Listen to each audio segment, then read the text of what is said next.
Cal, what makes Emmanuel so good in those shots down the stretch? Well, he had that two in that corner were big. He's a confident kid, and what he does, he spends so much time in the gym. He expects to make them. See, if you know you're not giving 100%, you're not spending the time you can, you still look in the mirror. And if you're giving 80%, and then you get in the game and it doesn't play out for you, he's the kid lives in the gym. He's kind of like Tyler here. He's like Shea Alexander. Those guys, he's just like them. The guys, the energy, he finishes first on every run. He's built his own. I mean, and the last one, it's kind of tough when we knew we were going to run something like that, and then when I call a timeout, and you're the guy shooting the ball, and then I ice you, and you're my guy, and he still makes it. But I didn't feel comfortable. I had the timeouts, and I didn't feel comfortable not using one right there to make sure, because I got some guys that sometimes say, I didn't hear that. So I did it 7 times. Did everybody hear it? So. Stand the right here with Daryl. Now, better today it appeared from EJ, Khalil was better. How much of Keon was better. They were all better. How much does peer pressure come into play when everybody else is doing well, so it's time for me to start? No, it kind of works the other way sometimes. But what I keep saying is, please let me coach you. You got to shut the clutter down. I was so happy for Khalil today. Now, you may have looked and said, well, he missed shots. They were all the shots we want him to take. Instead of passing that up and trying to throw a ball, just shoot it. And the second thing, that was a block. He went in and blocked it. That's what I want him to do. That's who you are.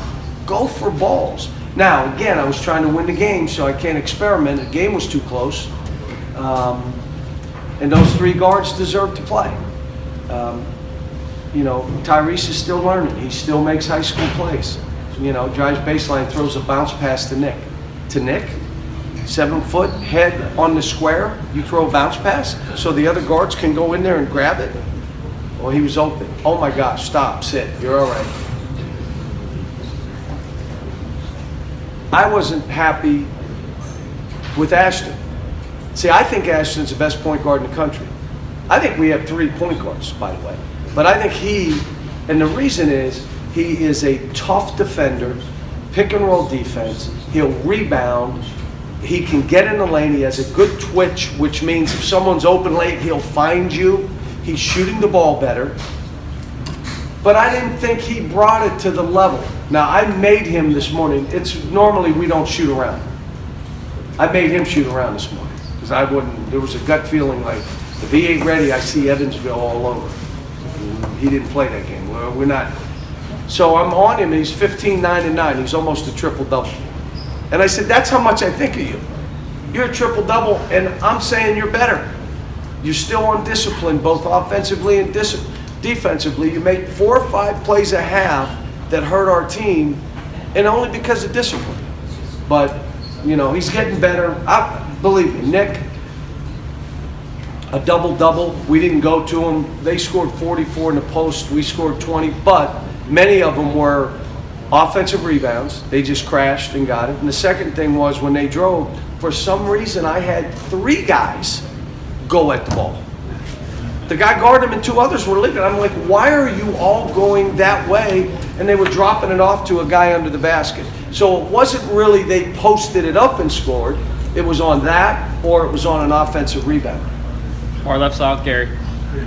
Cal, their coach was saying that they made you all take threes and you all made them, and that was the difference. How did you caution your guys against not trying to force it up, particularly a guy like Nate who made a couple early? Well, that's about, everybody's game plan is going to be try to make us take threes, but you have Emmanuel, you have Nate, you have Tyrese, and even Ashton. So, we can make them, but we're one of those teams that we get to the foul line, we get you in foul trouble, we'll take threes, but it's not how we play. My problem with that, historically, The NCAA tournament is a one-and-done tournament. And if you're taking 33s a game, there's going to be a game where you don't make them in those 6, and your chances to win it are done. That's just me. I may be wrong. There may be teams that have taken that many and won. I'm not comfortable that way. And it's the same thing, stretching out the defense too much. At the end of the day, can you give them one tough shot and rebound? And then you create good shots for yourself. And if they're threes, we took 15. We didn't take 25, we took 15. Our job was to keep them in transition from getting threes.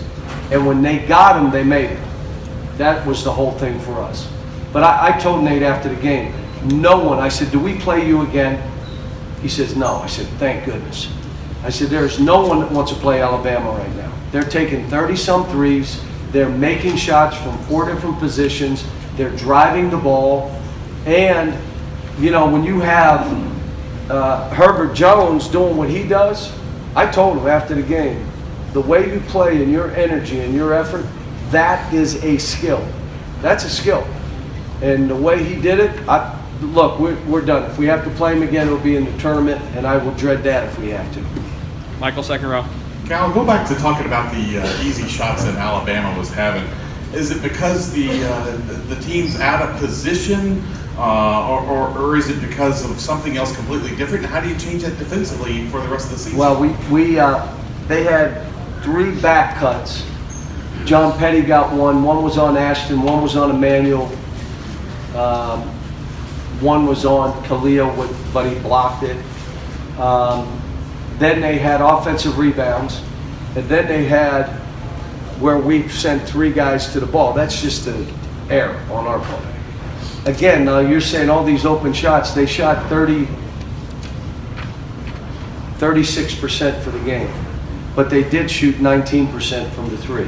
So if we'd have done that, they would have shot 20% and 0%. I mean, we broke down some. But, you know, we can block shots. We're long. I like our guards. They can stay in front of people. But, yeah, you can't send 3 guys to a normal college player will say, I got 3 guys on me. I'm just throwing it to anybody, which is what they did. Stay in the second row here on the right.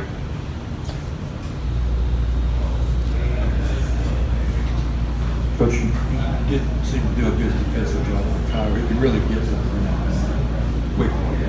How much pressure is it when they have shooters in transition, plus a point guard like that? It's hard. You know that what they do is they're unique. Like he laughed because Nate said before the game, I'm this looking like a Memphis team when I was there, and I said, you're running the dribble drive better than I ever ran it. And what they're doing in transition, even there, we weren't relying on threes. I had Chris Douglas and, you know, Antonio Anderson. I had those kind of guys. Derrick Rose wasn't a three-point shooter. We were more of an attack. But what he's doing in transition is they are trying to get a 3 in transition. All of us teach, run to the rim, go back, protect the basket, run. None of us run out. So they are running, and you go in, and here comes Kyra, and he gets in the lane, and all of a sudden, he's open. They're scoring 40% of their threes in transition. I've never seen it before. Like, even if you get a layup, you throw it to the guy in the corner, he makes a 3. So he's doing it's hard when you have 2 days or a day to prepare for that. I'm telling you, we had 2 days, and believe me, I told guys you have a choice. You can make people dribble, or you can guard them with your hand down. That is your choice. If they shoot it, you're coming out.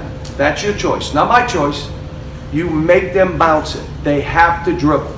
That's all we said. We did for 2 days. Left side, Jerry. Cal, I've heard you say EJ can be a monster. He was good today. I'm hoping you can define monster for me and how he's progressed. Well, today he got rebounded the ball. So he gets 6 rebounds, and he gets 8 points, and he could have had a couple more rebounds. But you know what? I just need them to start climbing the way they need to climb. I hugged Khalil after. I'm like, kid, just stay the course. Please stay the course. I want you to be a stopper on defense, and don't worry about anybody else. You guard your man. Go grab some rebounds because you can put your head above the rim. And then on offense, be a finisher. Shoot it when you're free. Don't go in there to try to pass. Shoot it. And if you can't get a shot off, you know it when you catch it. I don't have a shot. Pass it and cut, and we'll get you another shot. Keon, I thought he did some good stuff. He made that shot in the corner to start the game. And then, look, what we do here, I look at this, the only way my team can get better is if each individual is improving. It's not like I'm trying to coach a better scheme or we run better stuff than everybody. No. Our individual players improving. If they are, my team will improve. So I'm looking at the 3 guys that I feel are better than they're playing, and I'm saying if they get it right, and now we have a full complement, I thought Nate was okay today. You know, he was okay. He wasn't great, but it was a good win for us, guys. 2 more quick ones, guys. Ken on the right. John, when you guys got up 15, it seemed like you built that lead by making easy plays and finding the open guy. But after that, it seemed like they tried to maybe raise the level of difficulty. Did you see that at all? I don't know. I watched the tape. I thought we did. We came out at half and had 3 opportunities. We were 0 for 3 right out of the gate. And we started with the ball. We end the half on a simple exchange, and we give up a 3 after a missed free throw. Could have been up 14 at half. Could have been up more. But again, when you're playing this kind of team and you're holding those 3s down, you think, okay, we got an advantage. If they're making 3s, that's when they score 90. They score 90. So some of the stuff we gave up, we did it on purpose. If we give up something, give up a tough 2. Give up a layup. Let's not leave somebody that's wide open. That we're not doing that. Last one here, Jeff.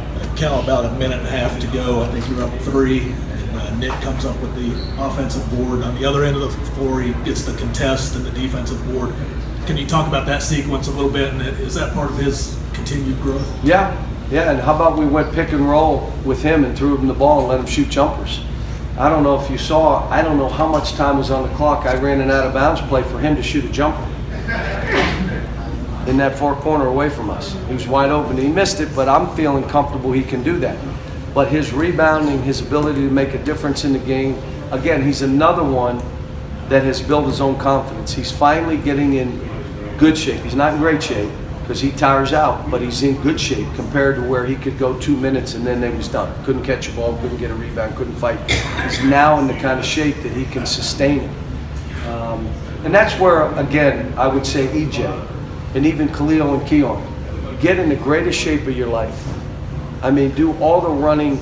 Don't worry about anything else. Get in shape and then let the stuff happen for you. Not worry because, again, if you remember the year we had Shea Alexander, first 10 games, I didn't even start him. He didn't start. I came in and said to him, you know, you probably need to be starting. He said, I'm good, coach. You do what you want. I trust you. I trust you. And then after that, he said, this kid got to start. He's the best player on the court. But he worked his way into that. He was that guy in practice. He worked. He did. That's all you're trying to tell these guys. It's not high school where just get me more shots. It isn't. Stuff that worked then, you ready? Probably not working now. So now you want to build your confidence. Brad Stevens said this, and I sent it to all the kids, and I told Brad, I sent what you said. He said, look, if you want to build your confidence, you do what's really hard for you. Focus on what's really hard for you and do it over and over and over and over. That's how you build your confidence.